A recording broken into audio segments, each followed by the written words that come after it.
mikononi mwa Shetani, amekutoa mbali kwenye vifungo vya mateso. Uzima wako uko mikononi mwa Mungu, baraka zako ziko mikononi mwa Mungu, maisha yako yako mikononi mwa Mungu. Subiri wewe, haki yako Mungu iko pale pale, hata kama itachelewa utaipata. Hiyo haki yako Mungu iko pale pale, hata kama itachelewa utaipata. Usilie wewe, haki yako Mungu iko pale pale, hata kama itachelewa utaipata. Usilie wewe, haki yako Mungu. Voilà, bonjour à toutes et à tous. Nous vous souhaitons la bienvenue.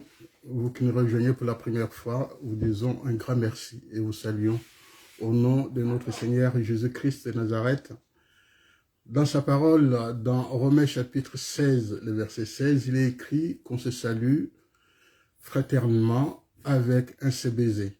Donc nous vous saluons fraternellement au nom de notre Seigneur Jésus-Christ. Nous souhaitons en tout cas un bon dimanche, quel que soit l'endroit où vous vous retrouvez, en vacances, en visite en famille, ou vous êtes peut-être tout seul dans votre chambre, dans votre appartement, dans votre studio. Mais sachez que vous n'êtes pas seul. Il y a quelqu'un avec vous ce matin. Cette personne-là, c'est Jésus-Christ qui dit « Je suis avec vous tout le temps ». Donc, il est avec nous tout le temps. Et quel que soit l'endroit où vous vous retrouvez, et quelle que soit la situation, Dieu est au contrôle. Nous pouvons que nous confier en lui, tout en lui disant un grand merci.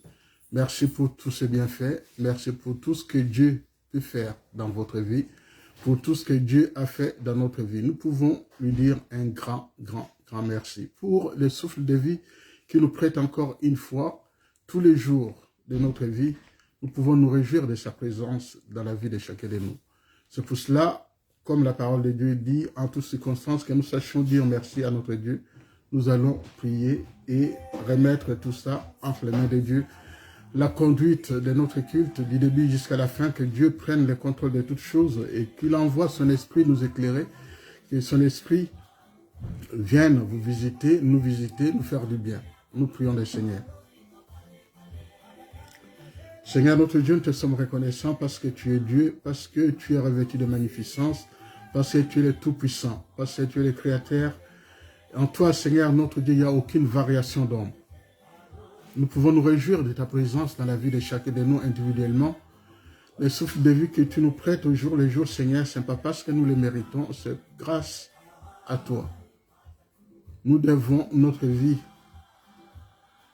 à toutes tes merveilles, Seigneur, d'intervention, parce que tu es le protecteur par excellence.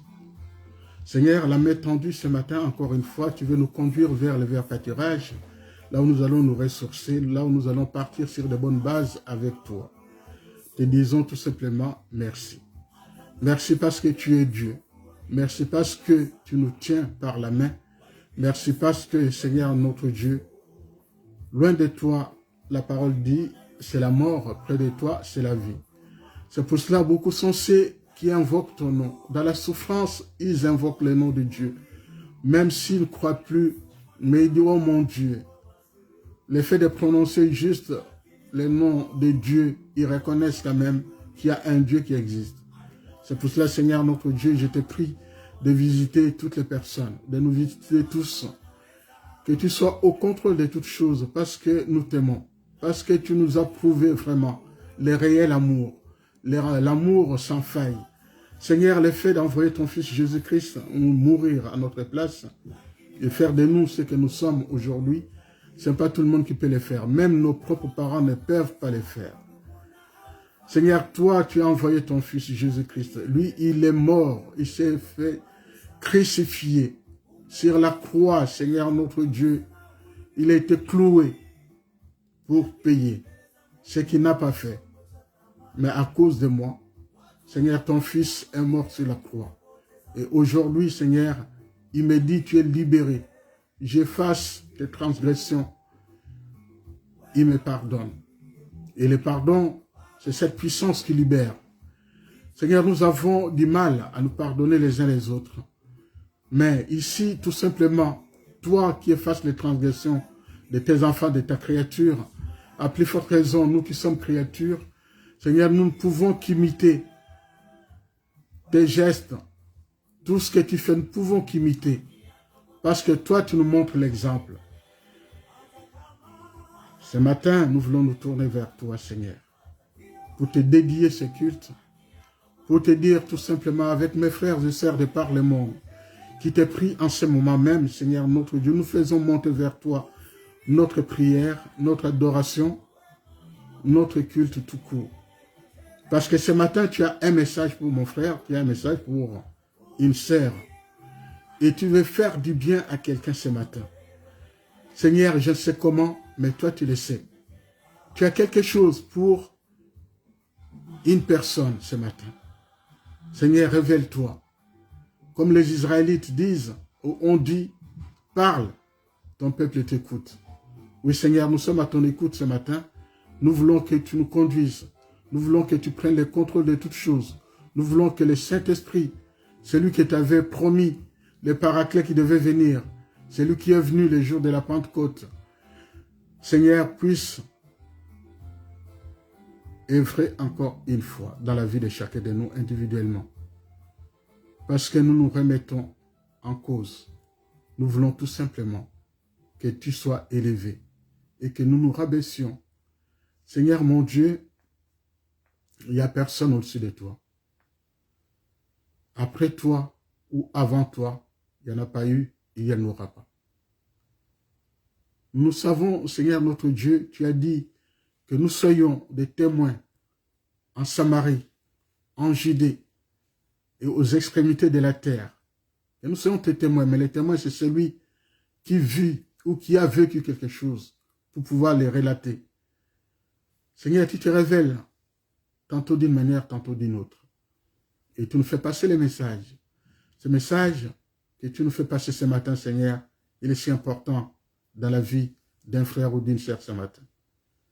C'est pour cela, je te prie que tu bénisses chacun de tes enfants, que tu nous prennes en charge, chacun de nous individuellement, que tu nous conduises, Seigneur, que tu nous conduises. Le contenu de ce culte, Seigneur, il vient de toi, mais pas des hommes, encore moins de moi qui suis devant toi, parce que je suis pécheur, et je le confesse. J'ai péché en pensée, en esprit. C'est pour cela que je veux que tu me libères, que tu me pardonnes, afin que je puisse vivre un culte digne de toi, dans le nom de Jésus-Christ, notre Seigneur.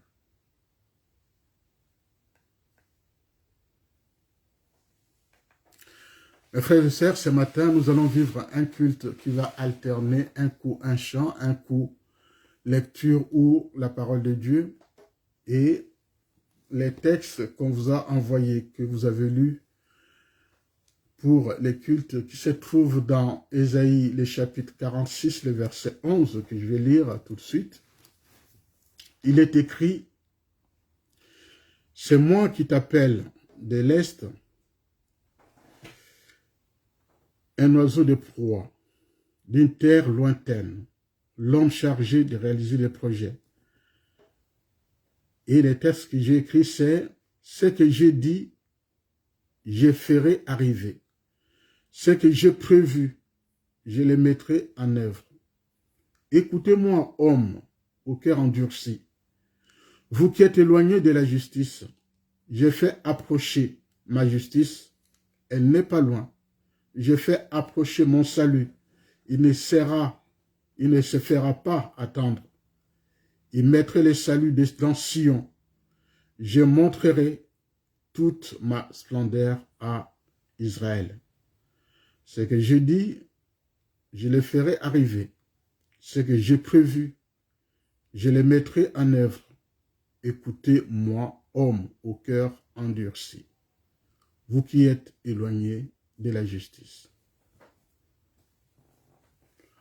C'est encore une fois l'interpellation où Dieu nous parle, où Dieu s'approche de nous pour nous révéler des choses. En même temps, il nous interpelle par rapport à ce qu'il dit. Ce qu'il a annoncé, il le fera arriver. Et ce qu'il a prévu, il le mettra en exécution. êtes-vous témoin des bienfaits de Dieu? Ou avez-vous vécu un miracle dans votre vie? C'est pas parce qu'il y a telle personne qui a prié pour vous, voilà, que vous avez eu ce que vous attendiez. Et après, vous vous êtes dit, ben c'est grâce à mon pasteur que je suis ce que je suis aujourd'hui. C'est grâce à mon pasteur que je peux aujourd'hui me mettre devant vous. Et le pasteur s'est glorifié, c'est grâce à moi que vous voyez, j'ai prié pour cette sœur. Elle a conçu, elle a un enfant maintenant. C'est grâce à moi que cet homme qui ne marchait pas peut marcher aujourd'hui. C'est grâce à moi que cet homme qui était paralytique, qui ne marchait pas, il peut marcher aujourd'hui. Lui qui était assis sur sa chaise roulante, aujourd'hui il peut marcher. Hier, cette personne avait des béquilles. Aujourd'hui, elle n'a plus de béquilles, c'est grâce à moi. Et tout ça, c'est la glorification personnelle de cette personne. Mais nous devons savoir qu'avant qu'on se mette en avant, il faut reconnaître que c'est Dieu qui nous a promis des dons. Dans la première aux Corinthiens, il est bien éclairé là-dessus par rapport aux dons que nous avons reçus et à l'appel que nous avons reçu de la part de Dieu. Cet appel-là s'adresse à tout le monde. Ce n'est pas réservé à une personne, à un cercle de personnes, mais l'appel, c'est pour tout le monde. Quand tu dis la moisson est grande, il y a peu d'ouvriers, cela veut dire que tu peux être appelé à œuvrer pour le Seigneur. Tu peux être appelé pour aller travailler aux extrémités de la terre, annoncer la bonne nouvelle. Nous sommes très très loin de nos pays d'origine et nous nous retrouvons là où nous sommes aujourd'hui et le Seigneur nous a appelés pour que nous puissions annoncer la bonne nouvelle. La bonne nouvelle, ce n'est pas pour une personne, c'est pour tout le monde. Allez de par le monde, annoncer la bonne nouvelle. Ceux qui croiront en vous, vous les baptiserez au nom du Père, du Fils et du Saint-Esprit. Et je serai avec vous, dit le Seigneur, dans Matthieu chapitre 28. La présence de Dieu dans notre vie, dans les ministères, ce n'est pas quelque chose qui sort du néant, du ex nihilo, mais c'est quelque chose qu'il a prévu et qu'il a promis. Je serai avec vous. Et en même temps, lui, il dit, là où 2 ou 3 de mes enfants réunis en mon nom, je suis parmi vous. Et nous pouvons nous réjouir de la présence de Dieu dans notre vie. Nous pouvons nous réjouir des bienfaits de Dieu. Il y a de ces chants qui disent, compte bien les bienfaits de Dieu. En les énumérant, tu verras combien le nombre en est grand. Il suffit juste de prendre une feuille et que tu commences à rédiger tout ce que Dieu a fait dans ta vie et tu verras combien les interventions de Dieu sont tellement nombreuses qu'on ne peut pas compter. Vous doutez? Vous me regardez ce matin ou cet après-midi, peu importe l'heure à laquelle vous allez regarder. Mais sachez que les souffles de vie que moi j'ai ce matin, ou que toi tu as ce matin, ou que, si vous ne voulez pas qu'on vous tutoie, que vous avez ce matin, c'est grâce à Dieu. Dormir, se réveiller, ce n'est pas une question d'habitude. Nous l'insistons là-dessus. Nous insistons encore ce matin. Dormir, se réveiller, ce n'est pas une question d'habitude. C'est par la grâce de Dieu. C'est grâce à Dieu qu'on peut voir un jour nouveau. Puisque quand nous dormons comme des morts. Nous ne savons même pas des fois ce qui se passe autour de nous. Et le matin, quand tu te réveilles, il y en a qui ne se réveillent plus. Demain, au fait, nous étions, hier, il était bien, il avait une bonne santé, il avait la pêche, comme on dit. Mais comment ça s'est fait, il n'est plus réveillé. On commence à chercher des boucs émissaires. Ben, c'est à cause de toi. C'est toi qui as fait. C'est lui qui l'avait menacé. Ainsi de suite, on cherche des boucs émissaires, mais ça, c'est pas les personnes. Qu'on arrête de chercher des boucs émissaires. Quand Dieu décide de la fin de ta vie ici-bas, quand elle est arrivée, elle est arrivée. Personne ne restera éternellement sur cette terre. Nous sommes tous des passagers et nous partirons. Pour ceux qui nous ont suivis vendredi, je disais, quand je priais, je dormais. Et le Seigneur me montre dans mon sommeil que mon fils aîné, Gaëtan, était allongé, habillé en jaune. Et tout d'un coup, je vois, il y a un corps de mon fils allongé. Et tout d'un coup, je vois une image qui sort de ce corps, qui sort. Il y a un corps allongé, il y a l'autre image qui sort de lui, qui veut partir. Le Seigneur me dit, regarde, tu as vu? J'ai dit, j'ai vu, mais je m'oppose. Je m'oppose à cette image que je suis en train de voir. Pourquoi? C'est parce que connaître la parole de Dieu, c'est très important. Ici, j'insiste beaucoup plus. Et je me rappelle bien Charles Mumbaya, qui était le grand chantre de Dieu dans mon pays, connu au niveau international. Charles Mumbaya m'avait raconté quand je l'avais invité pour venir chanter ici à Lyon. On mangeait, on était tous les deux. Il m'a raconté ce qui était arrivé. Il a vécu presque la même chose. Il m'a dit, il dormait et tout d'un coup, il a vu, il était allongé. Et tout d'un coup, il y a son esprit qui sort, c'est comme une enveloppe. On fait sortir quelque chose de cette enveloppe-là et Dieu l'a amené visiter beaucoup de milieux où il n'osait imaginer. Et Dieu lui a montré tout ça et puis après, il l'a ramené, il l'a fait réentrer dans ce corps-là. Après, il dit, ouvre les yeux. Il a ouvert les yeux. Il était encore là. Et en voyant tout cela, en se rappelant de toutes ces choses-là, j'ai dit à mon Dieu, je refuse cette image. Ça veut dire tout simplement, c'est le départ, en fait.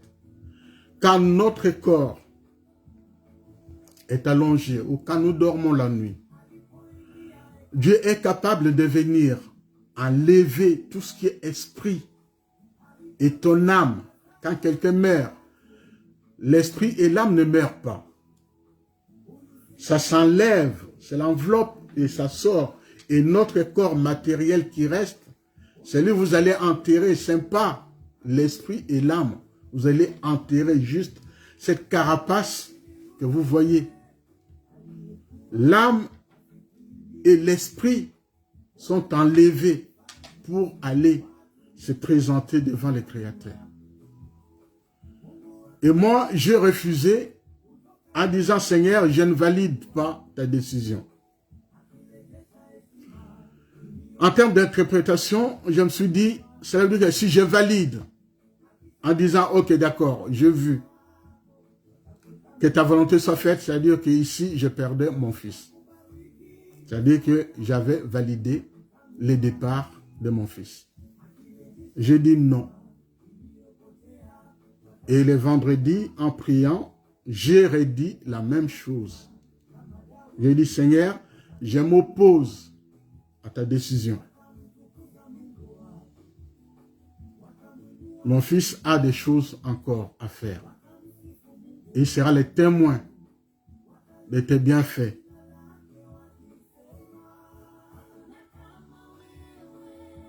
Effectivement, il aura un jour pour vous raconter ce que le Seigneur a pu faire ou le Seigneur fait. Mais notre Dieu est grand. Il peut nous surprendre et il nous surprend. Faisons attention. Et c'est là où j'insiste encore beaucoup plus en disant, dormir, se réveiller, ce n'est pas une question d'habitude.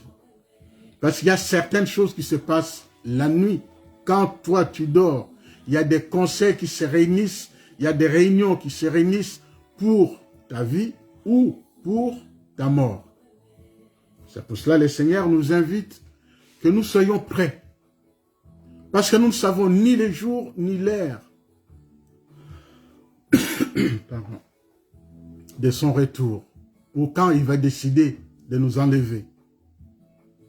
Nous ne savons pas. Toi qui prétends tout connaître de Dieu, laisse-moi te dire, même son fils a dit, en ce qui concerne les jours, il n'y a que le Père qui le sait. Même lui, le Fils, ne le savait pas. Il n'y a que le Père qui sait quand ces choses vont avoir lieu. Donc, c'est une façon pour nous de dire tout simplement que nous devons être prêts en toutes circonstances, parce que nous ne savons pas quand Dieu va intervenir, quand Dieu va t'enlever, va nous enlever. Et beaucoup de gens disent tout simplement, ah, ça fait longtemps qu'ils nous ont annoncé, oui, la fin du monde est proche. Et cela ne s'est jamais arrivé. Mais la fin du monde pour toi, c'est les jours où toi, tu vas quitter la terre des hommes. C'est fini pour toi, c'est la fin de ce monde-là. Chacun est programmé en fonction. Et la parole de Dieu dit, répentez-vous, car le royaume de Dieu est proche. C'est Dieu qui l'a dit. Jean-Baptiste a insisté là-dessus quand il sillonnait les déserts. À Jésus-Christ lui-même de leur dire, répentez-vous, car le royaume de Dieu est proche. Nous devons nous repentir, parce que le royaume de Dieu est proche. Les jours où tu vas partir, ou à la seconde, là où je suis en train de parler, quelque chose peut arriver, je m'en vais, mais si je ne suis pas prêt, j'aurai des comptes à rendre à Dieu. Je me présenterai devant lui. Et je devrais, cette fois-ci, défendre ma cause de tout ce que j'ai fait ici-bas. Vous allez me dire, qu'est-ce qu'il a le pasteur ce matin nous parler de tout ça? C'est tout simplement nous inviter d'être attentifs par rapport au bienfait de Dieu. Dieu, quand il promet, il fait. Dieu, quand il dit, la chose s'accomplit. Posez la question à cette veuve à qui on avait pris son enfant, on l'amenait pour aller enterrer.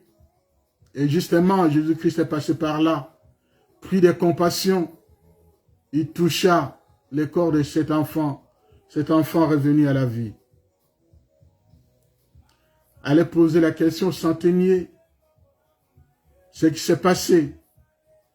Et en même temps, beaucoup sont censés, à cause de la pandémie, branchés avec plein de tuyaux un peu partout. Ici, on ne voit même pas, non, il faut l'habiller parce qu'il est nu, ainsi de suite. Il y a de ça, on n'a plus besoin. Tu es né, nu.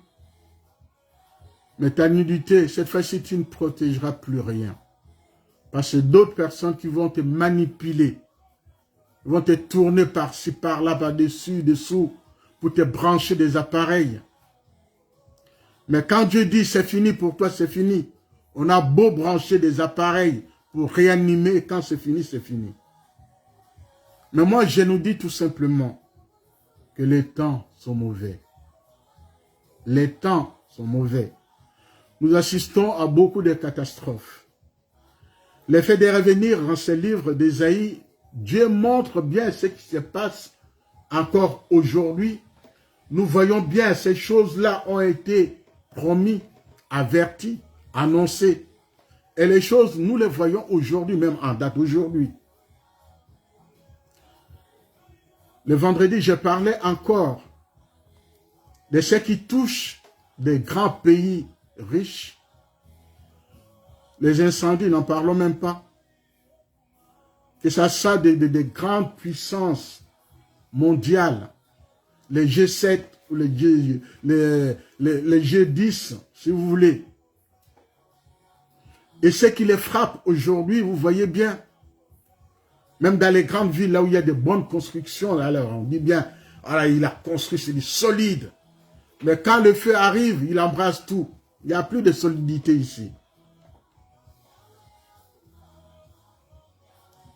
Il y en a, les gens ils disent, mais comment ça se fait?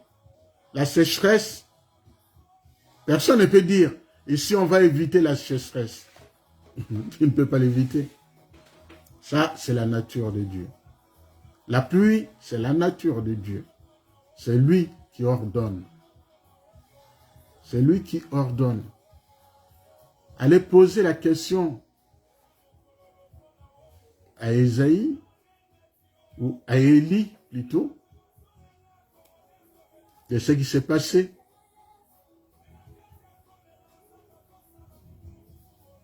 Allez poser la question à la famille de Jacob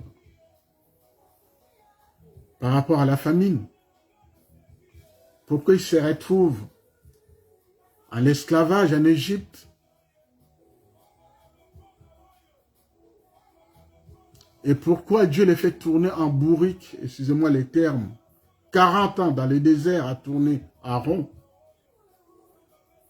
Et pourquoi Dieu les amène encore une fois en exil? 70 ans de privation de liberté. Vous serez mes témoins à Jérusalem, en Samarie, en Judée et aux extrémités de la terre. Dieu seul sait comment et qui serons-nous demain. Ton lendemain ne dépend pas de toi, il dépend que de Dieu. Ici, nous allons prendre un moment d'intercession. Tout ce que j'ai dit jusqu'ici, c'était pour nous préparer à l'intercession. Je veux dire, nous allons intercéder. Intercéder, c'est-à-dire que prier pour quelqu'un d'autre, ou prier pour un sujet, même si je ne le sais pas, mais je vais prier pour quelqu'un d'autre. Je vais essayer de me mettre à la place de quelqu'un et que je vais me laisser guider par le Saint-Esprit pour qu'il me mette des sujets. Je ne veux pas imaginer. Je me laisse tout simplement guider par le Seigneur afin que nous puissions passer ce bon moment-là d'intercession. Intercéder pour quelqu'un, c'est-à-dire que tu es capable de prier. Il y en a qui vont dire, je n'ai jamais prié. Si tu sais parler, tu peux prier. Oui, lui, il a la facilité de prier. Il sait faire formuler des phrases. Ça, je l'ai entendu plusieurs fois même entre nous chrétiens. Lui, il prie bien, lui. Et il connaît bien la parole de Dieu, c'est pour cela qu'il prie. Non, non. Si Dieu t'a donné la bouche, il a mis en toi la langue, si tu sais parler, le fait de prendre ton téléphone, tu parles. Mais quand tu discutes avec les gens, c'est la même chose. Donc ici, tu vas discuter avec Dieu. Tu vas lui dire des choses. Tu as des choses à lui dire. Ce qui est au fond de toi. Tu vas faire ce qu'on appelle l'introspection. Ce qui est au fond de toi. Tu vas essayer de voir s'il y a des choses que tu as envie de dire à Dieu ce matin. Après, tu vas les faire sortir de ta bouche. Il n'y a personne pour te juger. Puisque quand Jésus recommande à ses disciples, avant de prier, entre dans ta chambre, dans ton intimité, prie et invoque Dieu, ou à la fin, il leur donne le Notre Père. Voilà comment vous allez prier. Dites Notre Père qui est aux cieux. Donc ici, nous allons prier maintenant. Nous allons être accompagnés par la musique. Je nous laisse tout simplement entraîner par le Saint-Esprit. Peu importe le temps ça va prendre, mais laissons-nous guider tout simplement. Encore une fois, je vous remercie pour ceux qui viennent pour la première fois, qui nous rejoignent pour la première fois. Je vous dis un grand merci de votre confiance. Donc, vous pouvez partager aussi, vous pouvez vous abonner en même temps liker, comme on dit, aimer notre chaîne, ça nous fera plaisir d'avancer, de pouvoir nous mettre aussi au même diapason que les autres, mais nous, avec un but, celui de gagner les âmes pour le Seigneur, par la parole de Dieu.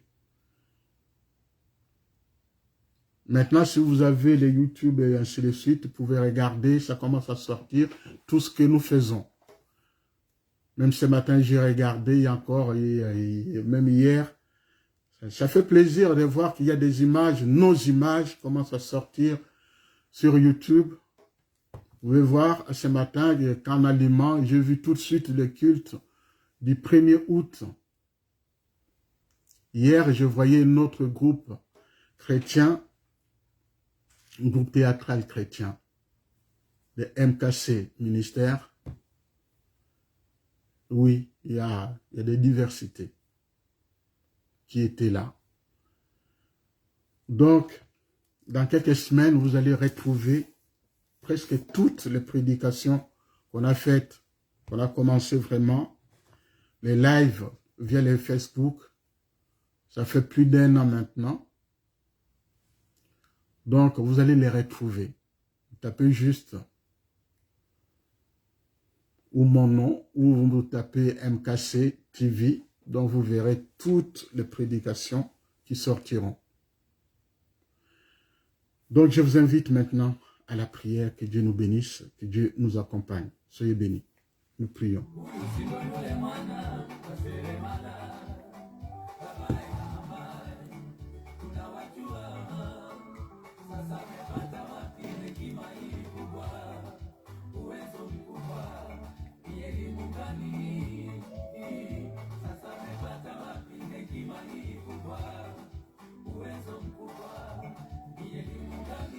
Éternel notre Dieu, nous te sommes reconnaissants parce que tu es Dieu, parce que nous pouvons nous approcher de toi, Seigneur, sans crainte.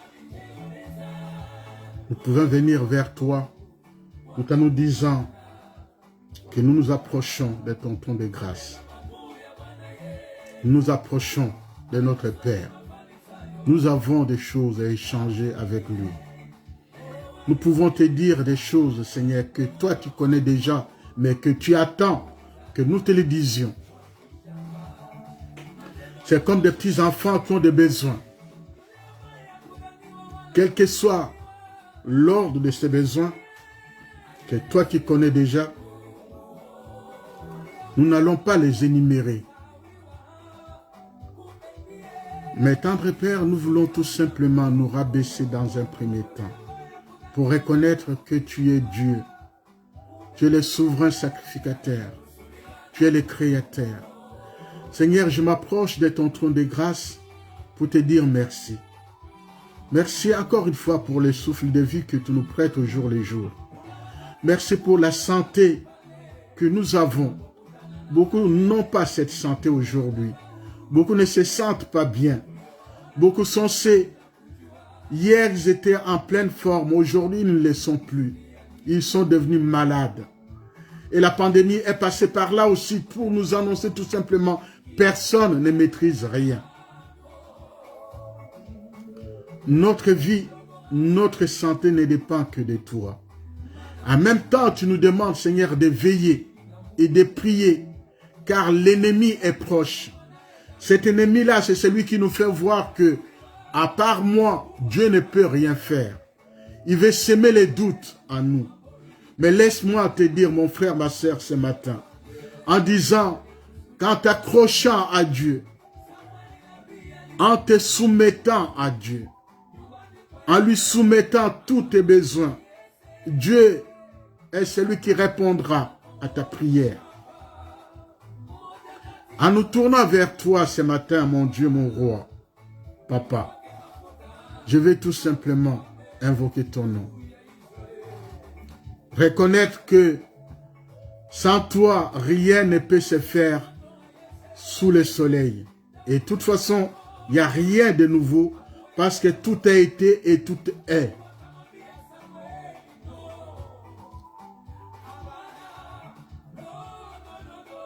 Je vais te remercier pour les parents que tu nous donnes.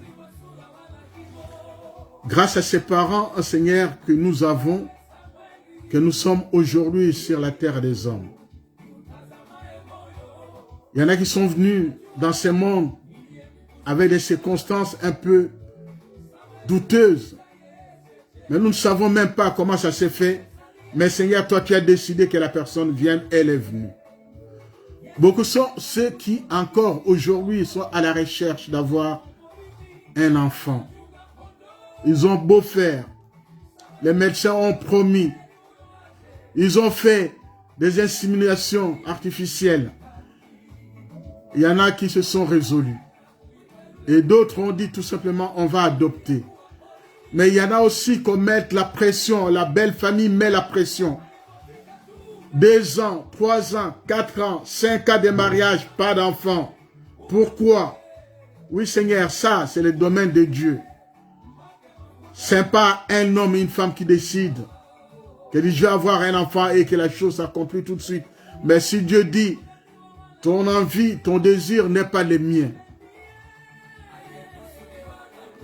Nous voyons bien, même des petits enfants tombent enceintes. Mais il y en a qui sont dans les mariages, qui cherchent, qui n'en ont même pas. Ils ont beau faire des prouesses, mais ils n'arrivent pas. Ils n'arrivent pas. Mais laisse-moi te remercier pour ces parents que tu nous as donnés, que tu nous donnes. Ceux qui sont encore en vie, Seigneur, que tu les visites, que tu leur fasses du bien. Tu connais la santé de chacun de nos parents respectifs. Seigneur, nous te les présentons ce matin. Nous te demandons tout simplement de pourvoir aux besoins tant matériels que physiques, spirituels de nos parents. Merci, tendre Père, de leur faire du bien. De poser ta main guérissante sur ceux qui sont malades. De proclamer la guérison totale au nom de Jésus. De propager, Seigneur, ton onction que tu vas renouveler sur nos parents respectifs.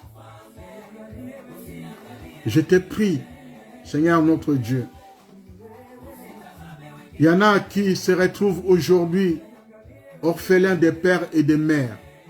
Mais leurs parents, c'est un membre de leur famille.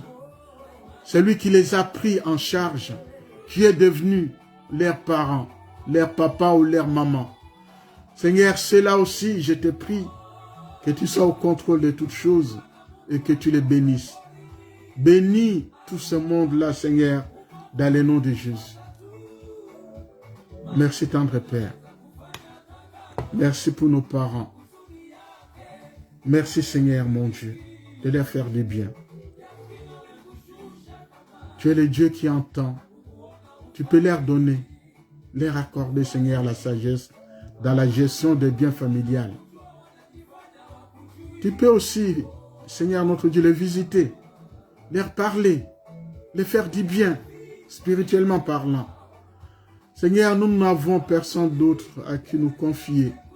En nous tournant vers toi ce matin, nous pouvons te dire tout simplement, bénis nos parents. Protège-les, garde-les, sois leur refuge, sois leur guide, sois leur berger. Mets-les au large, Seigneur notre Dieu. Tu les connais plus que personne. Nous te remercions pour nos parents. Merci encore une fois, Papa. Merci.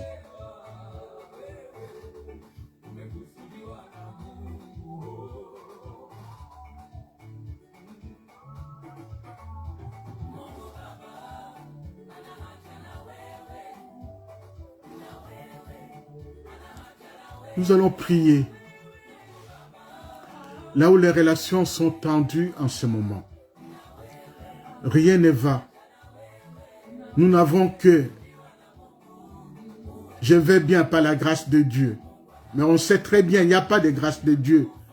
Quand la relation est tendue entre toi et ton frère, ou entre toi et ta sœur. Quand tout est tendu, nous ne pouvons pas prier et que notre prière monte vers le ciel. Nous devons rétablir la paix, rechercher la paix. Sans cela, personne ne verra Dieu, dit la parole de Dieu. Dieu nous recommande de rechercher d'abord la paix. Nous allons demander la paix autour de nous. Nous allons demander la paix. Que Dieu nous accorde cette paix tant recherchée. Demandons que Dieu nous réconcilie les uns les autres. Pourquoi il y a tant de haine? Pourquoi tant de jalousie? Pourquoi on se fait la guerre? Pourquoi il y a tellement de tribulations que personne n'arrive à dire quoi que ce soit ou à faire quoi que ce soit? Demandons à Dieu de nous accompagner dans ce sens-là. Prions pour la paix, la réconciliation, l'union, l'entente, l'unité. Merci Seigneur, parce que tu es la lumière, celle qui éclaire la vue de chacun de nous. Parce que loin de toi, Seigneur, notre Dieu, nous ne pouvons rien faire. Si nous voulons diriger notre propre vie comme nous dirigeons notre façon d'être, Seigneur, tout ça est voué à l'échec. Mais nous nous abandonnons tout simplement à toi pour te dire, oh combien, Seigneur mon Dieu, tu es grand. Je peux me réjouir de ta présence dans ma vie, de la vie de tous les miens, de ma femme, de mes enfants, de mes petits-enfants, de tous les enfants que tu m'as donnés, que tu nous as donnés, de tous ceux qui tournent autour de ma famille. Seigneur, la grande famille, je vais dire, la famille chrétienne, de tous mes frères et sœurs de par le monde, Seigneur notre Dieu. Il y a la relation qui est tellement tendue maintenant, on ne sait même pas ce qu'il faut faire. Mais ici, tu nous appelles à une chose. Et tu nous as montré cet exemple, Seigneur. Avant que tu ne partes vers le Père, tu as demandé à tes disciples de s'asseoir. Tu as pris de l'eau. Tu les as lavés les pieds. Tu t'es humilié, Seigneur. Tu t'es mis à la place d'un serviteur. Quelle humilité. Seigneur, notre Dieu, ici, c'est tout simplement pour montrer que nous ne valons rien. Face à toi, Seigneur, nous ne valons rien du tout. Parce que c'est toi le maître des temps et des circonstances. Je te demande, Seigneur, notre Dieu, la réconciliation d'avec nos frères et sœurs. Dans des familles, nous assistons à cette union de Caïn et Abel, de cette relation assortie de haine, de jalousie, finissant par le meurtre, le fait même d'haïr quelqu'un. Je ne veux pas le voir, c'est comme si tu tuais déjà la personne. Mais à la fin, le dimanche, je prends ma Bible, je dis, je vais à l'église pour aller prier. Je chante, je loue. Mais je suis devenu cet intrus qui entre dans l'assemblée des hommes justes. Je te demande tout simplement la réconciliation, papa. La réconciliation dans nos familles respectives. La réconciliation avec notre environnement tout court. Que toutes les personnes que nous croisons, que toutes ces personnes que nous fréquentons au jour le jour, en faisant semblant que je prie, que je chante, je vais intercéder, je vais à l'église. Seigneur, ça ne vient pas de toi. Ça, c'est l'hypocrisie pure et simple. Mais toi, tu nous appelles à une chose. De montrer le vrai amour. Cet amour qui ne se vante pas. Qui ne s'enorgueillit pas. Cet amour qui ne crie pas au toit. Mais que ça ne devienne pas l'amour de feu de paille. Ça flamme, tout d'un coup, boum, il n'y a plus rien. Que la haine, la jalousie qui remplace cet amour. Mais toi, tu nous as montré le contraire. Seigneur, c'est ce que je demande ce matin. Il n'y a pas de paix sans amour. Chacun de nous doit faire sa part des choses. Tout en nous réconciliant les uns les autres, nous devons prendre des engagements aussi. C'est pas de « je t'aime, moi non plus ». Ça, c'est pas les enfants de Dieu qui doivent le dire. Nous voyons cet amour manifesté en Jésus-Christ. Merci, Papa, pour cet amour.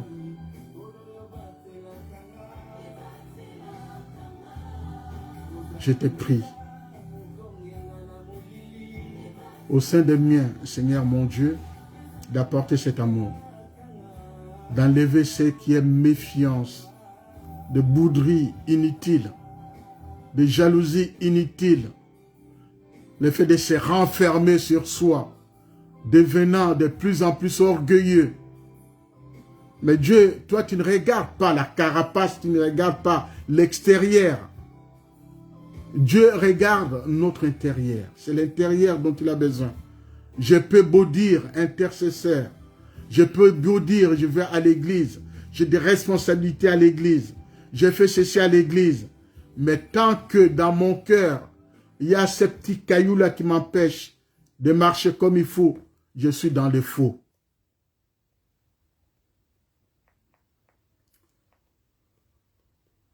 Papa, je te présente ce matin, chacun de nous individuellement, pour que tu nous réconcilies, pour que nous puissions vraiment dire « Pardonne-moi, pardonne nos offenses, comme nous pardonnons aussi à ceux qui nous ont pardonnés. » C'est ici, je te prie, Seigneur, pour le pardon.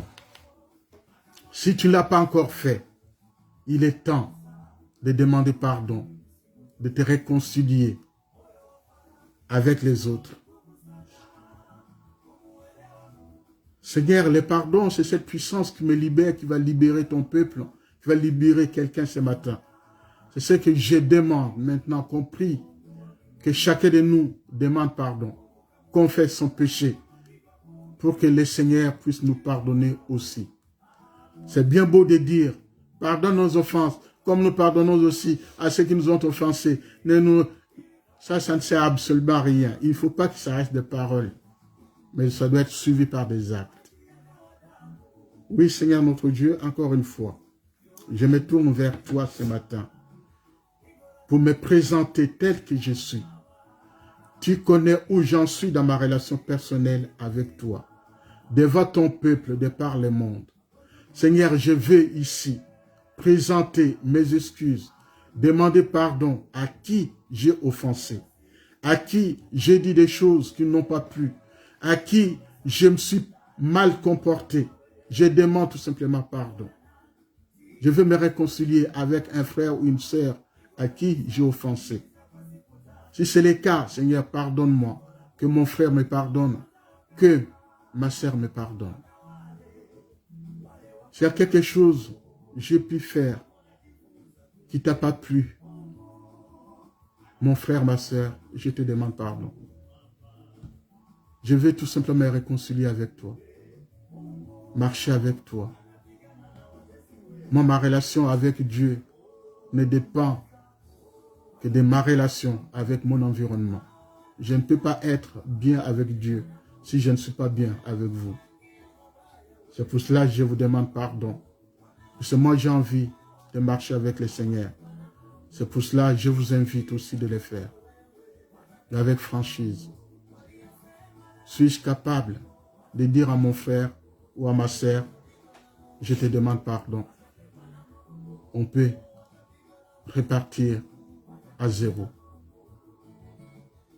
Parce que si Dieu efface nos péchés, nos transgressions, à plus forte raison, moi qui suis humain, une créature, pourquoi devrais-je refuser de pardonner à Pierre, Paul, Jacques que j'ai offensé? Merci Papa encore une fois pour le pardon de nos péchés, de mes péchés. Réconcilie-nous les uns les autres. Ce matin, Seigneur, je vais te présenter toute ma famille. Je vais commencer par, comme l'adage dit, Seigneur, je vais commencer par les miens. Je vais te présenter mes propres enfants. Dans l'union de la servante et de moi-même. quel que soit l'endroit où chacun d'eux se trouve en ce moment même, que tu visites chacun d'eux individuellement, que tu les fasses du bien, que tu les accompagnes, que tu leur accordes ce que toi tu as prévu dans le nom de Jésus. Merci Seigneur notre Dieu. Quand je dis je m'étais opposé à ta décision, ça c'est quelque chose que j'insiste encore, je m'étais opposé à cette décision-là. Ce n'est pas que j'étais désobéi, non. Je me suis opposé juste à ce que tu me montrais. Et je ne voulais pas que cela vienne, se concrétise. Je ne voulais pas. Et je ne voulais pas vivre ça.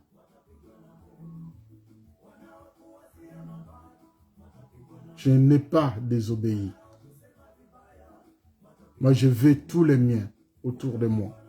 Pour qu'ensemble, nous puissions travailler pour toi, Seigneur. Et gagner les âmes pour toi. Nous avons encore beaucoup à faire. Je vais te remercier et j'associe ici les frères David qui nous permet maintenant que vous pouvez voir des images sur YouTube. Je vais te les remercier aussi. Je l'associe avec sa famille, sa femme, ses enfants, sa famille, la grande famille qu'il a et toute son équipe, te les présenter. Que tu les fasses du bien aussi, que tu les accompagnes. Merci tendre Père de les encourager, de leur donner plus d'intelligence, de sagesse et beaucoup de connaissances, Seigneur, dans l'apprentissage de tout ce qu'ils font pour que nous puissions diffuser et que les gens puissent voir ce que toi tu as prévu pour ton peuple. Je te remercie. Merci tendre Père. Je vais associer maintenant tous les enfants de mes frères et de mes sœurs. On appelle les neveux, des nièces, qu'importe. Chez nous, neveux et nièces, cette notion-là n'existe pas. C'est mes enfants. Je te prie pour mes enfants. Les enfants nés de mes sœurs, de mes frères, sans exception. Et là où ils sont actuellement, merci Seigneur de les visiter aussi, de les accorder beaucoup de sagesse dans la gestion des biens que tu leur donnes. Et en même temps, Seigneur, que tu puisses leur montrer, Seigneur, qui tu es. Merci pour ton amour. Merci Seigneur de pouvoir, non seulement aux besoins matériels qu'on recherche tous d'ailleurs, mais beaucoup plus les besoins spirituels. De dire que sans Dieu, nous sommes rien. Sans Dieu, nous ne pouvons rien. Et je les annonce que Dieu est au contrôle. Mais Dieu fera quelque chose dans la vie de chacun de vous individuellement, à condition que vous acceptiez que Jésus-Christ est votre Seigneur et Sauveur, et que vous le suiviez, et que vous soyez baptisés au nom du Père, du Fils et du Saint-Esprit. Et que l'Esprit de Dieu puisse vous accompagner tous les jours. Moi, j'ai fait ma part. Maintenant, à chacun de recevoir comme il veut. Je ne serai pas là en train de cacher la lumière, la lampe que tu as allumée en moi. Je veux tout simplement que chacun puisse savoir qui est qui et pourquoi je sers Dieu. Dieu fait du bien dans la vie de chacun de nous et nous prend en charge. Acceptez-le en tant que Seigneur et Sauveur. Je prie pour ma belle famille, les beaux-parents, leurs familles respectives. Seigneur, tendre Père, que tu visites chacun d'eux individuellement, que tu leur fasses aussi du bien. Tu connais les besoins de chacun sur tous les plans. Je te les présente. Je veux tout simplement, Seigneur notre Dieu, que tu veilles. Ce sera un sujet de joie, Seigneur, de savoir que beaucoup se tournent vers toi et t'acceptent en tant que Seigneur et Sauveur. Seigneur, en plaçant un Moïse quelque part dans la famille, Seigneur notre Dieu, tu as voulu tout simplement montrer, dans chaque famille, il y a un Moïse. Et il y a un Joseph. Ce Joseph-là, c'est celui qui a pourvu aux besoins matériels. Mais un Moïse, c'est celui qui a aidé à la libération. Mais à condition qu'on suive tous, qu'on ait tous les mêmes objectifs. Même Moïse, les siens ne l'ont pas accepté. Ils l'ont rejeté. Mais pourtant, c'est toi qui l'avais choisi.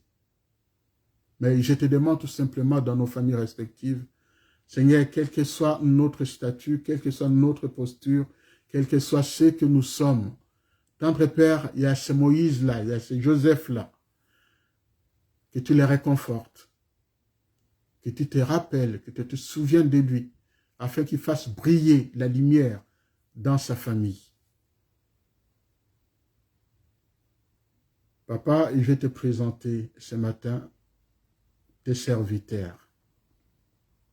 Ceux qui sont en train d'officier en ce moment même, ou ceux qui vont le faire cet après-midi. Seigneur, ensemble, nous voulons faire monter vers toi notre prière, notre adoration, te remettre, te confier notre culte. La sagesse viendra de toi, parce que c'est toi qui as dit, celui qui manque la sagesse, qui la demande, et que c'est toi qui la donnes gratuitement. Pour mieux gérer ton Église, nous avons tous, sans exception, besoin de la sagesse. Merci de réconforter tes serviteurs, tes servantes. Merci à mon frère que je vois maintenant, le pasteur Boris et ma sœur, la servante Firmine.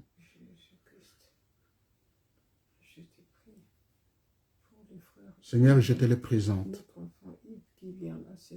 Que tu sois avec eux par rapport à leur ministère, par rapport à leur appel.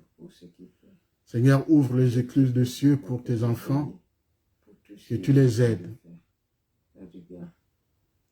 Mais Seigneur, me montre aussi les pasteurs, les bergers, grâce. Avec sa femme, Seigneur, sois avec. Je te prie aussi pour mon frère, le pasteur Jean-Denis, avec les centres chrétiens de restauration. Nenuya Mungu avec le pasteur Mbayo et les restes, sans oublier ton serviteur, le pasteur Sandras. Seigneur, je te prie que tu le fasses de bien, que tu l'accompagnes encore. Seigneur, il a besoin de toi. Et l'Église a besoin de toi. Et tous ceux que je n'ai pas cités. Je passe aussi au pasteur Ferdinand. Le nom me revient, mais vient tout de suite. Je te prie, Seigneur, que tu sois avec ton serviteur aussi. Tendre Père, tu sais des choses qui se passent dans le monde des vivants, des fois qu'on ne maîtrise pas. Nous n'avons pas la maîtrise de tout. Car nous abandonnons à toi, toi, tu peux nous guider, tu peux nous accorder ces dons dont notre cœur a besoin. Mais le spirituel prime avant l'humain. C'est pour cela, Seigneur, en nous tournant vers toi ce matin, en te présentant tous tes sujets, Seigneur, ces sujets-là, nous voulons tout simplement que toi, tu sois le maître des temps et des circonstances. Merci. Nous remettons tout entre tes mains. Maintenant, Seigneur, que nous allons écouter ta parole. Merci de nous conduire. Saint-Esprit, sois au contrôle. Nous allons avoir bientôt des baptêmes. C'est pour cela que je te présente les candidats au baptême, Seigneur notre Dieu. Il devra avoir lieu d'ici la fin du mois. Seigneur notre Dieu, je te prie que tu prépares les candidats au baptême. Et nous voulons vivre ce moment-là, un moment précieux. Merci tendre Père pour tout ce que tu feras. Nous te les confions. Te confions, au Seigneur notre Dieu, les petits garçons que tu as donnés à notre sœur Claire et à notre frère Luc. Merci pour la venue de ces petits garçons, que tu fasses briller ta face sur ces garçons. Seigneur, que tu accordes la sagesse aux parents. C'est toi maintenant, Seigneur notre Dieu, qui dois aider. Parce que cet enfant grandisse dans la crainte de l'Éternel, dans l'apprentissage de qui est Dieu. Merci, tendre Père, de veiller sur cet enfant. Booste-le et donne-lui, Seigneur notre Dieu, la force qui est la tienne. Merci encore une fois, Seigneur, pour les parents. Merci de veiller sur chacun d'eux, qui ne manque de rien, et pouvoir à leurs besoins. Ils en ont besoin. Merci pour tous ceux qui ont des enfants aujourd'hui, ou qui en ont hier, ou qui vont avoir, ou qui sont en train d'accoucher. Merci, Seigneur, de veiller sur chacun, individuellement. Il y en a qui recherchent, comme je t'ai prié tout à l'heure, qui n'en ont pas, mais à ceux que tu as donnés, Seigneur, nous te disons merci. Et à ceux que tu n'as pas encore donnés, te disons toujours merci. Parce que tu vas les faire. Parce que quand toi tu promets, tu fais. Et les choses promises, c'est des choses qui sont réelles, réalisées, dans le nom de Jésus-Christ. Amen. Amen, amen. Donc, mes frères et sœurs, il est temps maintenant qu'on écoute la parole de Dieu.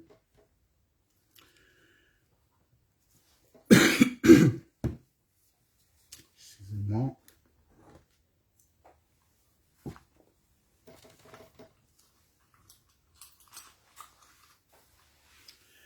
La parole de Dieu, donc, nous sommes dans les livres d'Ésaïe. Les livres d'Ésaïe, nous sommes au chapitre 44. Le vendredi, nous avons commencé déjà à faire quelques annonces concernant ce passage qui est dans Ésaïe chapitre 44, à partir du verset 21 jusqu'à la fin. Je relis rapidement. Il s'agit de la restauration de Jérusalem. Il est écrit au verset 21. Souviens-toi de cela, Jacob. Souviens-t'en, Israël, car tu es mon serviteur. Je t'ai façonné pour que tu sois mon serviteur, Israël. Je ne t'oublierai pas. J'ai effacé tes transgressions comme un nuage, tes péchés comme la brume. Reviens vers moi, car je t'ai racheté. Ciel, réjouis-toi, car l'Éternel agit. Profondeur de la terre, criez d'allégresse.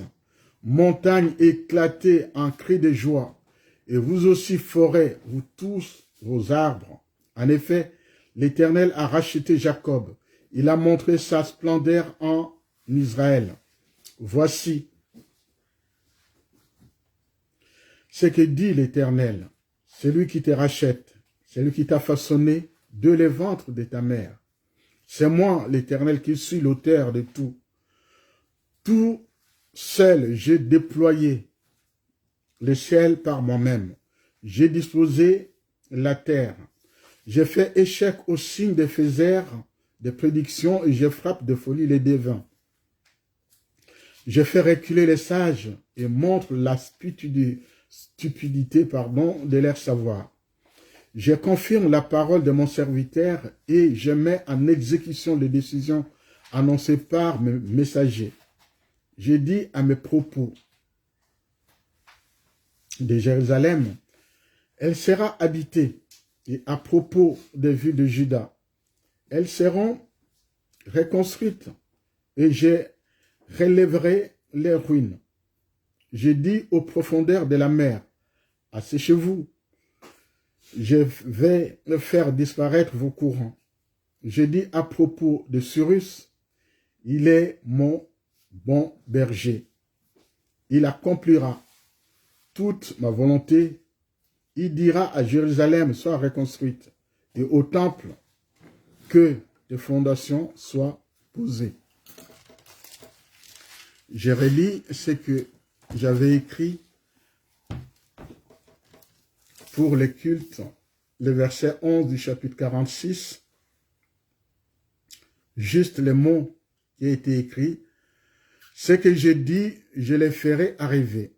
Ce que j'ai prévu, je les mettrai en œuvre. Mes frères et sœurs, ici nous pouvons revenir carrément en arrière. À partir du chapitre 43. Donc, je vous avais dit à partir du chapitre 42, 43, 44, et quand nous poursuivons le chapitre 44, nous pouvons voir tout simplement la relation que Dieu a envers son peuple, et le peuple qui s'est choisi, le peuple d'Israël. En même temps, nous pouvons nous rendre compte de ce qui s'est passé tout au long de leur existence, tout au long de leur marche avec le Seigneur. Ceci, même Dieu a insisté, même quand Dieu rappelle qui seront les témoins. Plusieurs fois, j'ai dit que un témoin, c'est la personne qui raconte ce qu'elle a vu. Ce que j'ai vu, c'est ce que je peux raconter. Si je n'ai pas vu, je ne peux pas raconter. Donc, mais le Seigneur insiste beaucoup plus en disant, vous serez mes témoins. Les témoins, c'est celui qui a vu et celui qui peut raconter. Et plusieurs fois, même quand Moïse, avant de mourir, avant qu'il ne parte, Moïse s'est mis à redire aux enfants d'Israël, avant d'entrer à Canaan. Il a raconté tout ce qui s'est passé tout le long de leur voyage, les traversées du désert, les 40 ans, et ce qu'ils ont vécu, les 400 ans en Égypte, et la traversée de la mer Rouge. Tout ça dans les livres de Deutéronome à partir du chapitre 30, vous pouvez lire. Vous verrez comment Moïse reprend toutes ces histoires-là pour que Israël se rappelle de tout ce que Dieu a fait.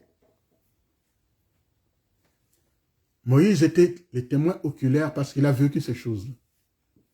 Il pouvait bien les raconter. Et à Moïse de raconter cette histoire aux enfants d'Israël, à la nouvelle génération qui va entrer dans la terre promise, pour qu'eux aussi apprennent, afin que eux aussi, à leur tour, puissent parler à la nouvelle génération de ce qui s'est passé en rapport avec leurs patriarches.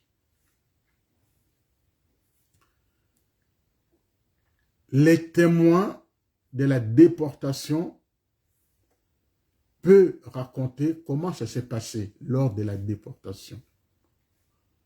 Ceux qui vont vivre l'exil, celui qui est né en exil ne peut pas connaître l'histoire si on ne lui raconte pas.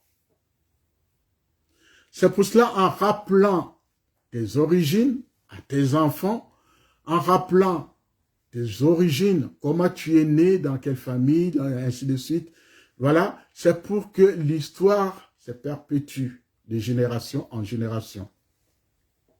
Dieu rappelle tout simplement comment les choses ont été faites. Si nous revenons à la lecture qu'on vient de faire, d'Ésaïe 44, à partir du verset 21, il y a plusieurs choses qui ressortent ici. Dieu commence par « souviens-toi de cela ». Pour se souvenir, c'est-à-dire « rappelle-toi ». C'est-à-dire on veut te rappeler des choses. Souviens-toi de cela, Jacob, donc Israël. C'est-à-dire souviens-toi, Israël. Israël, c'est pas n'importe qui dit, souviens-toi, Israël, mon serviteur. C'est-à-dire, c'est Dieu qui l'a choisi, c'est le mon, la possession. Il est à moi. Donc, mon serviteur, j'ai été façonné pour que tu sois mon serviteur. Je ne t'oublierai pas. J'ai effacé tes transgressions comme un nuage, tes péchés comme la brume. Reviens à moi car je t'ai racheté.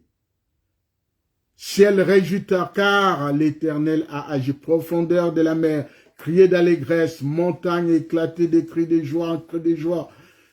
Vous aussi les forêts. Dieu est le seul qui rachète. Qui paie à l'époque pour la rémission des péchés. On offrait des holocaustes. Des gros bétails, sans défaut. Vous irez lire dans les livres de Lévitique la rémission des péchés, comment ça s'est passé. Même une femme en cette période que vous connaissez, avant de revenir pure, il fallait qu'elle offre des pigeons. Et pour des gros péchés, il fallait donner les gros bétails. Et beaucoup confondent des choses maintenant. par rapport à toutes ces choses. Je vais prier pour toi, mais donne ceci et donne cela. Ça renvoie presque la même chose à ce qui se faisait dans l'Ancien Testament. Pour que tu sois pardonné, tu dois donner cette offrande. Et pour que ta prière soit exaucée, tu vas donner telle chose. Laisse-moi te dire, ces choses-là n'existent plus depuis que Jésus-Christ est venu. Depuis qu'il est venu payer à ta place, à ma place, pour me libérer. On n'a plus besoin d'offrir de ces animaux pour que mon péché soit pardonné. Les péchés sont pardonnés par le sang de Jésus-Christ. Et ce sang-là a coulé une fois pour toutes. C'est pour cela quand tu dis à cette femme, où sont tes accusateurs? Et ils sont venus avec une idée derrière la tête que Jésus condamne cette femme et qu'il puisse la lapider parce que la validation de la décision que eux ils avaient prise, ils voulaient juste l'appui de Jésus-Christ. Mais Jésus-Christ leur a dit que celui qui n'a jamais péché jette la première pierre à cette femme. Pour dire tout simplement que tout le monde a péché. Nous sommes tous pécheurs. Mais la seule personne qui peut nous racheter, c'est Jésus-Christ. C'est Dieu qui nous rachète. C'est Dieu qui efface notre péché. Il a dit, j'efface vos transgressions comme de la brume.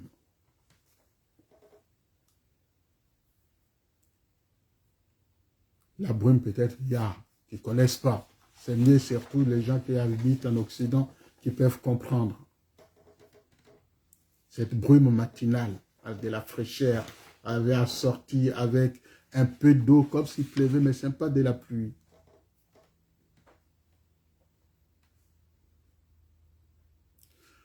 Pour être témoin, il faut absolument que j'ai vécu des choses.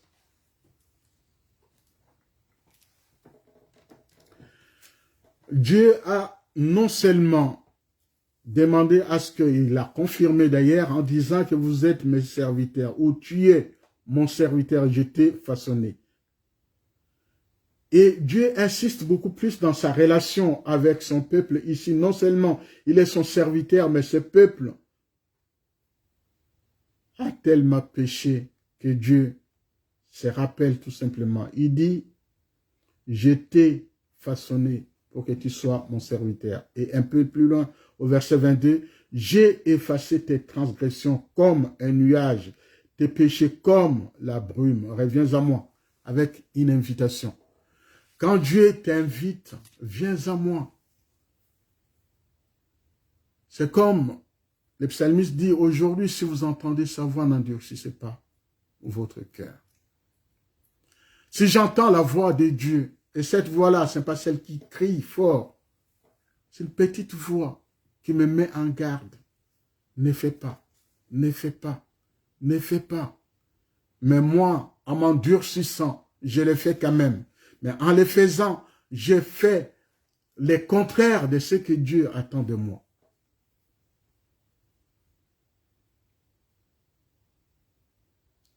Dieu attend de nous un service. Pour être les vrais serviteurs, il faut être au service. Le serviteur, ce n'est pas celui qu'on sert. Le serviteur, c'est celui qui sert. Ce n'est pas le contraire.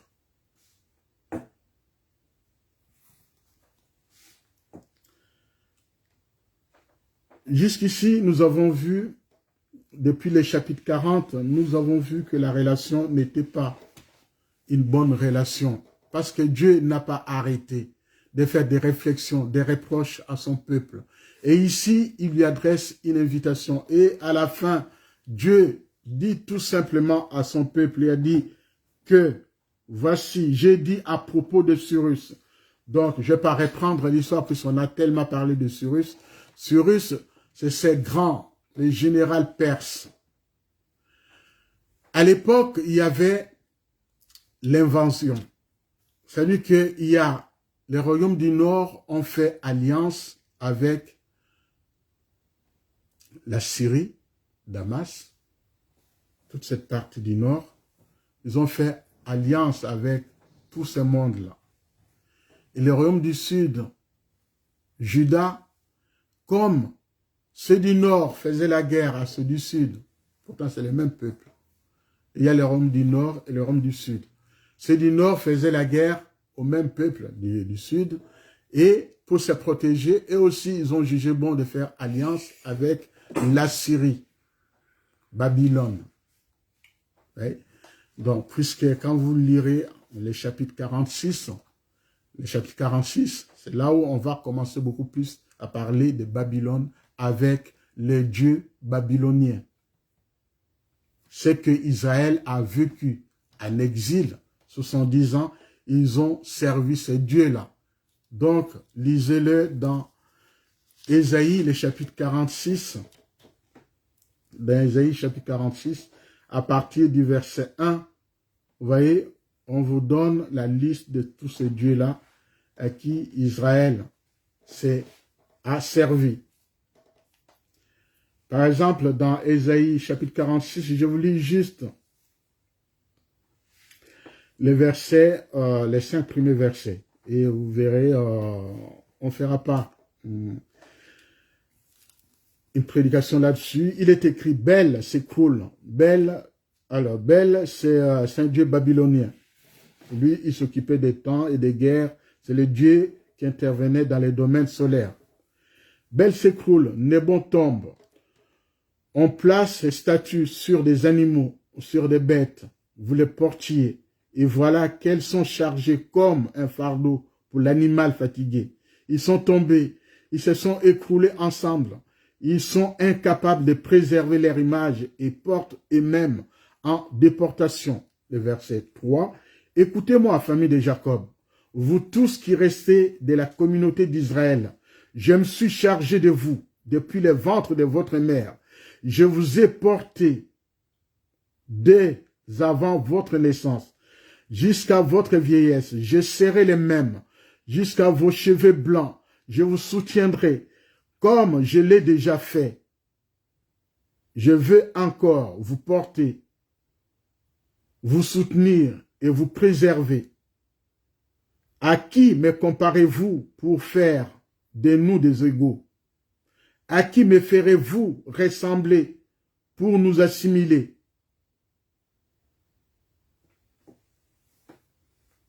Vous verrez lire, c'est ça que je vous ai dit dans Deutéronome, par exemple, le chapitre 32, le verset 11. Dieu rappelle les textes qu'on vient de lire. Vous voyez comment Dieu rappelle tout simplement les choses qui se passent. Dieu ne veut pas d'égal. Dieu ne veut pas de comparaison. On ne peut pas comparer les créateurs de la créature. Il y a un créateur, il y a une créature. Dieu étant créateur, on ne peut pas les comparer avec ce qui a été façonné de la main des hommes. Dieu ne veut pas d'égal. C'est pour cela plusieurs fois les textes qu'on a lus depuis le chapitre 40. À qui me comparez-vous? À Dieu de dire tout simplement qu'avant moi, il n'y a pas de Dieu. Après moi, il n'y aura pas de Dieu. Je suis Dieu. Avant, il n'y en a pas. Après, il n'y en aura pas. Puisque je suis et que j'existe, je suis. Le verbe, il est au présent. Je suis. Je les rappelle tout simplement. Mais comment vous pouvez oublier l'histoire? Comment vous pouvez oublier ce que j'ai fait?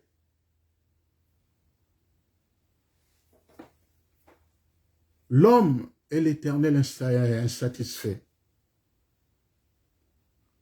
L'homme n'est jamais satisfait des choses et à plus forte raison, face au Créateur, l'homme a encore besoin d'un Dieu.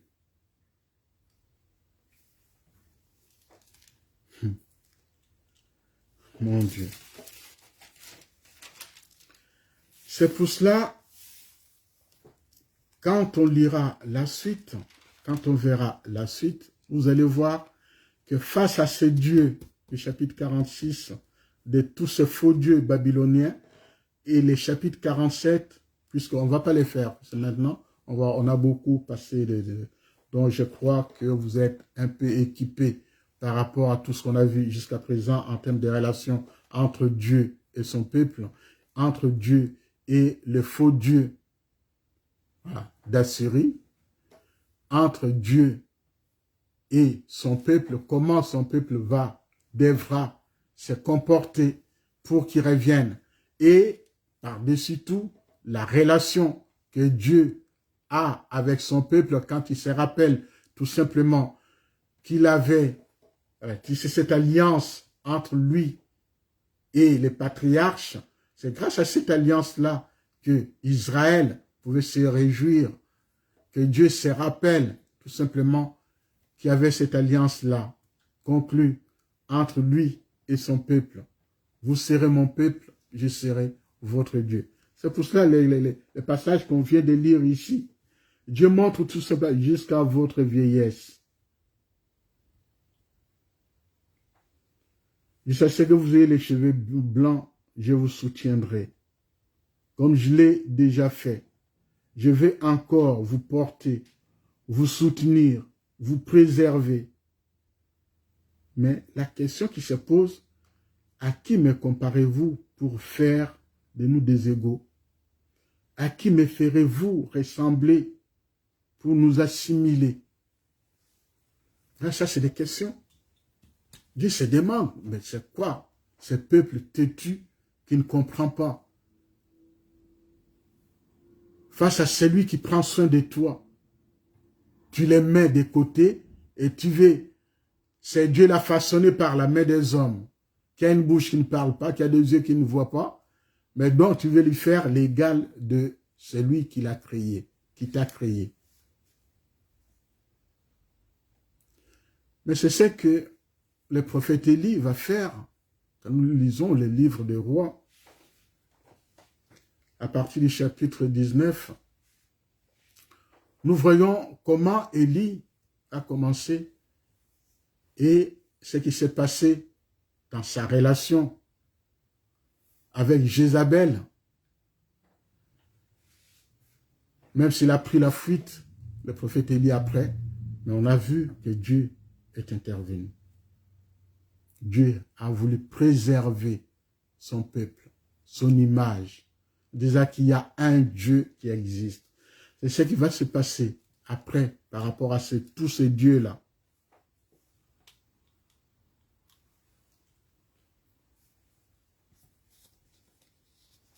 Dieu va susciter cet homme qui s'appelle Cyrus. Et la suite, il sera beaucoup plus question de Cyrus, les bergers, les serviteurs. Celle que Dieu appelle mon berger, mon serviteur, les libérateurs. C'est lui qui va permettre la reconstruction. Le verset 28, le chapitre 44, j'ai dit à propos de Cyrus, il est mon berger. Il accomplira toute ma volonté. Il dira à Jérusalem soit reconstruite, et au temple que ton fondement soit posé. Voilà la mission réservée à Cyrus. Mais avant que ça se fasse, il faut un retour. Et c'est Cyrus qui est païen que Dieu a voulu qu'il soit l'instrument qui permettra ces retours. C'est celui-là qui va faire en sorte que Jérusalem soit rebâtie, reconstruite et les ruines disparaissent et que la ville reparte. La question ce matin, c'est de savoir, mon frère, ma sœur, où tu en es dans ta relation avec le Seigneur, au beau fixe, où tu as besoin de reconstruire. Deuxièmement, avant de parler de la reconstruction, c'est parce qu'il y avait déjà une construction. Je disais vendredi, à chaque fois que vous entendez un mot qui commence par reconstruire, c'est-à-dire qu'il faut recommencer. Il y avait déjà une construction. Reconstruire, c'est-à-dire on va reprendre. Restauration, c'est parce qu'il faut restaurer, c'est parce qu'il y a une chute, il y a quelque chose qui ne va pas. Il faut restaurer. On va restaurer, par exemple, les tableaux des peintres, et ainsi de suite. Bon, pour que ça garde la forme initiale, on va restaurer, on va apporter une petite touche pour améliorer.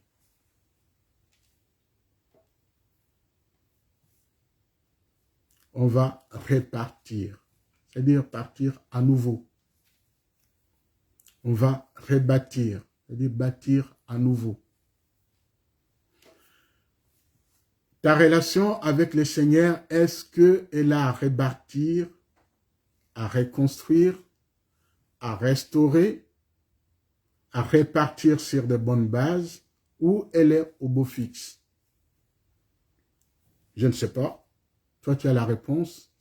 Ta réponse doit être conforme à la volonté de Dieu. Dieu nous appelle à les servir. Servons-les avec sincérité. Dieu veut que nous travaillions pour lui. Mais pour qu'il se souvienne de nous, jusqu'à ce que nous ayons les cheveux blancs et qu'il continue toujours à veiller sur nous, Dieu ne veut pas de comparaison. Que nous arrêtions d'usurper la place réservée à Dieu. Que personne ne vienne te dire, oui, de toute façon, avec votre Dieu là, depuis que tu as prié, depuis que tu as fait ceci, est-ce que Dieu a déjà répondu? Le temps de Dieu, c'est le temps de Dieu, le temps des hommes, c'est le temps des hommes. Ce n'est pas la même chose. Tu veux assimiler Dieu, les vrais et les faux? Ne le faites pas. Là où on veut te montrer que la richesse, comme chez nous, on dit tout le temps, chance et l'okopamba. C'est-à-dire la chance, c'est quelque chose de rien. La chance et l'okopamba, c'est-à-dire qu'il y a des choses qu'il faut faire pour avoir rapidement. Et les conséquences de rapidement, vous savez, c'est néfaste. Il y en a qui ont vidé carrément toute une famille parce qu'ils voulaient être riches. Et aujourd'hui, ils sont sous terre, la richesse en question, ils n'en ont même pas profité. Contente-toi de ce que Dieu t'a donné, garde ta relation saine, marche avec le Seigneur dans la crainte de l'Éternel et Dieu, s'il te donnera ce dont ton cœur désire. Mes frères et sœurs, nous arrivons à la fin de notre culte par rapport au temps. Nous vous disons tout simplement, nous avons passé beaucoup de temps depuis le chapitre 40 en termes de relations avec le Seigneur, en termes de relations entre Dieu et son peuple, la mésaventure de son peuple, la déportation qu'ils ont connue. Dieu avait promis que les royaumes qui sont en train de mettre son peuple en débandade payeront et disparaîtront. Et c'est le même Dieu, le texte de 46, le verset 11 qu'on a lu tout à l'heure, Dieu a promis, Dieu l'a fait. Quand l'Assyrie, Babylone, se croyait plus fort en détruisant les temples de Dieu, en déportant les peuples de Dieu, à cette époque-là, ils étaient les plus forts. Et Dieu, quand il promet que toutes ces puissances-là, vous ne les verrez plus, finiront par disparaître. Et c'est Dieu qui n'a pas choisi un Israélite pour aller libérer les enfants, le peuple qu'il avait choisi, mais il va choisir, il va faire émerger un homme puissant à la personne de Cyrus, les Perses, pour que celui-ci devienne son berger, les textes qu'on vient de lire, et que lui puisse prononcer la reconstruction de Jérusalem et en même temps qu'on rebâtisse sur les bons fondements le temple de Dieu. Telle est la mission de Cyrus. Mais avant qu'il revienne, il faut que Cyrus mette tout en place pour qu'il revienne. En même temps, le Dieu qui a promis qu'il n'y aura pas de comparaison, Dieu va s'en prendre aux faux dieux babyloniens, le chapitre 46. Et après le chapitre 47, on va parler de la chute de Babylone. Babylone, c'était une grande métropole. C'est comme quand on va dire Paris va être détruite. C'est un exemple. Babylone, c'était cette grande métropole. Et souvent, les noms qui étaient accolés à Babylone, ça ne fait pas d'une ville digne de son nom. Parce que Babylone était appelée Babylone la prostituée. Il y avait la cohabitation entre la prostitution, l'adoration des faux dieux et des images qui circulaient dans Babylone. Ce n'était pas ça. Et c'est là, Dieu s'est vite souvenu qu'il fallait rapatrier rapidement mon peuple. 70 ans, c'est toute une vie. Il y en a qui sont nés en déportation, il fallait raconter encore une fois l'histoire et qui sont revenus grâce à qui? Cyrus, et c'est Dieu-là qui l'a suscité. Et Cyrus faisait peur en cette période-là, les Perses. Il a fait chuter Babylone. Il a permis cette fois-ci au peuple de Dieu de revenir chez eux. Voilà, je vous ai résumé les chapitres 40 jusqu'au chapitre 47. Que Dieu vous bénisse, que Dieu vous fasse du bien, que vous accorde sa grâce. Passez une excellente semaine sous la haute protection de Dieu.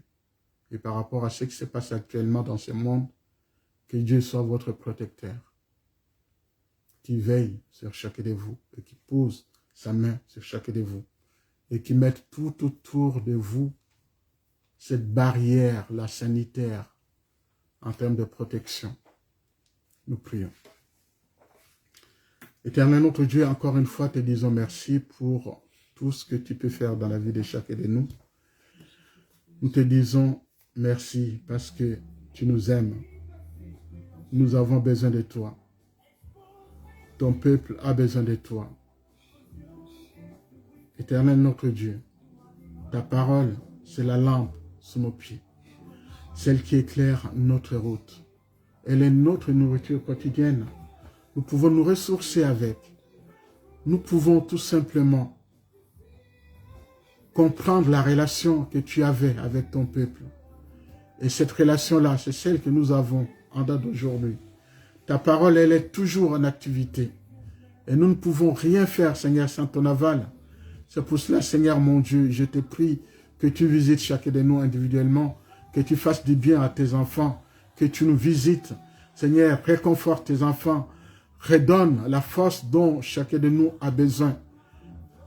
Tonifie, Seigneur, notre Dieu, notre corps. Là où il y a la fatigue, Seigneur, tu redonnes la force nécessaire. Là où il y a la maladie, Seigneur, tu apportes la guérison totale dans le nom de Jésus. Là où il y a la famine, Seigneur, que tu pourvois aux besoins de tes enfants dans le nom de Jésus. Là où il y a la méfiance, Seigneur, que tu accordes la confiance dans le nom de Jésus. Là où il y avait la division, Seigneur, que tu unisses ton peuple dans le nom de Jésus. Là où il y a la haine, la jalousie, Seigneur, que tu mettes l'amour dans le nom de Jésus. Merci, Seigneur, notre Dieu. Je te demande tout simplement ton assistance. Je demande, Seigneur, ton assistance. Que ton peuple entende parler de toi. Que ton peuple s'accorde à l'unisson. Seigneur, notre Dieu, nous voulons être un pour gagner les âmes pour toi. Mais pour ça, Seigneur, nous avons besoin de travailler ensemble. Personne, Seigneur, personne ne peut se détacher des autres pour dire je n'ai pas besoin d'eux. J'ai fait mon travail tout seul. Autrement, nous nous faisons mentir. Dans ces cas-là, la notion d'église de Jésus-Christ n'existe pas. C'est une forme de caste. Là où il y a un gourou qui veut s'accaparer, qui veut protéger tout un noyau de peuple, qui ne veut pas s'ouvrir aux autres. Et nous refusons cette façon de voir les choses. Nous devons nous ouvrir les uns les autres pour qu'ensemble nous puissions travailler et annoncer la bonne nouvelle, gagner les âmes pour Christ. Beaucoup sont en train de confondre, c'est mon église, c'est mon peuple, c'est mes chrétiens. Seigneur, enlève en nous cette façon de voir les choses.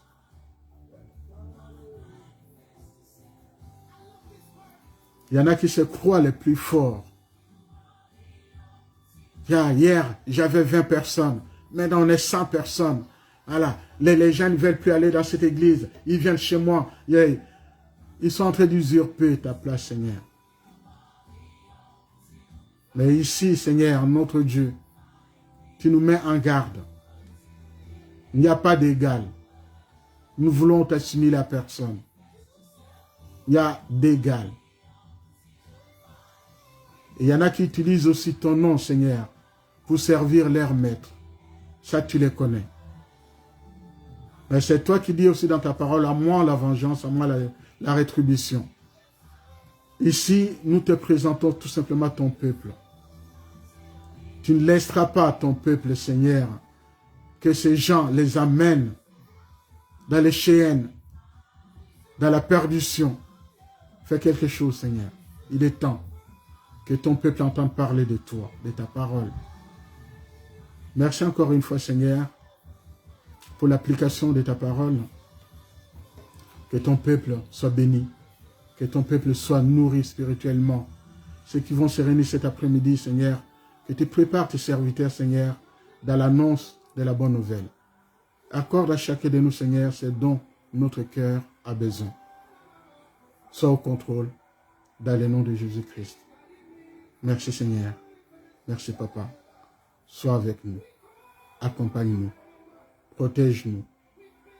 Face à la pandémie, Seigneur, tu prends soin de tes enfants. Merci de nous protéger, de nous revêtir de ces manteaux de protection, ces manteaux sanitaires, imprégnés de ton vaccin, dans le nom de Jésus-Christ, notre Seigneur. Et disons Amen. Frères et sœurs, nous sommes arrivés à la fin de notre culte. Nous vous disons tout simplement, rendez-vous le vendredi prochain à la même heure, c'est-à-dire 22 h, et le dimanche, 10h30, pour nos réunions. Donc, vous rappelons tout simplement, vous avez la possibilité de partager, de vous abonner. C'est très important pour nous. Nous avons besoin de gagner. Il n'y a pas encore, nous n'atteignons pas encore vraiment ce qu'on veut. Abonnez-vous et likez. Nous voulons que beaucoup de gens entendent parler de Jésus-Christ. Nous vous en supplions. Abonnez-vous, partagez dans vos réseaux. Ça fera plaisir à Dieu. Pas plaisir à un pasteur ou à qui que ce soit. Ne dites pas, oui, je suis déjà abonné à notre église.